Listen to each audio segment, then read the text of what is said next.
जियबिए जान, तू चल जइबू छोड़ के हमरा कैसे जियबिए जान।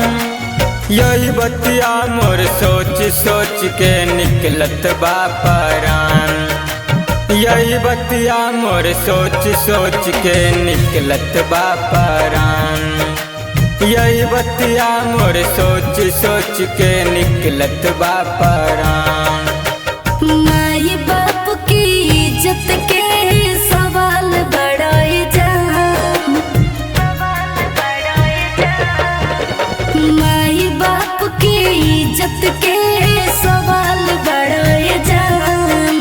यह बतिया सोच सोच के निकलत बा परान, यह बतिया सोच सोच के निकलत बा परान, यह बतिया सोच सोच के निकलत बा परान। तू मौत के जे इंतजाम कैलो हमारा रास्ता तू आसान कैलो, तू मौत के जे इंतजाम कैलो हमारा रास्ता आसान कैलो।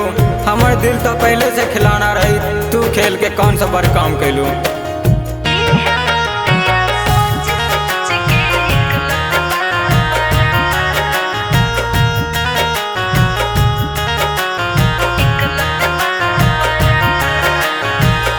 चाहत रानी तो के दिले और जान से, मांगल रही जान तो के भगवान से।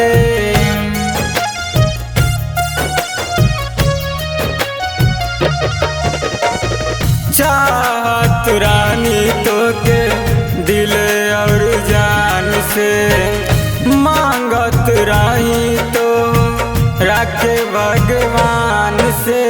दिलावा के सजल सपना चूर कैलो ये जान, दिलावा के सजल सपना चूर कैलो ये जान। सोच सोच के यही बतिया मोर निकलत बा परान, सोच सोच के यही बतिया मोर निकलत बा परान। माई बाप की इज्जत के सवाल बढ़ाए जान, माई बाप की इज्जत के सवाल बढ़ाए जान। यह बतिया सोच सोच के निकलत बा परान, यह बतिया सोच सोच के निकलत बा परान।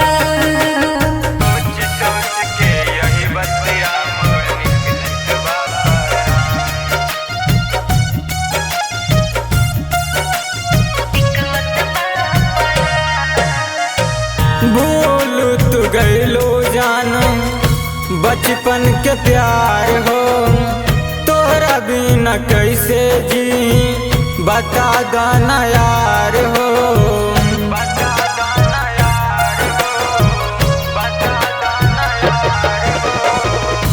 मिथुन दीवाना हमारा बोझा जज बात के, आके तू देख लाना घर के हालात के। जाग जाग के रतिया हमर हुआ तारे भियान, जाग जाग के रतिया हमर हुआ तारे भियान। यही बतिया सोच सोच के निकलत बा परान, यही बतिया सोच सोच के निकलत बा परान। माई बाप के इज्जत के सवाल बढ़ाए जान, माई बाप के इज्जत के सवाल बढ़ाए जान। यह बतिया सोच सोच के निकलत बा परान, यह बतिया सोच सोच के निकलत बा परान। का करी जान मजबूर बने।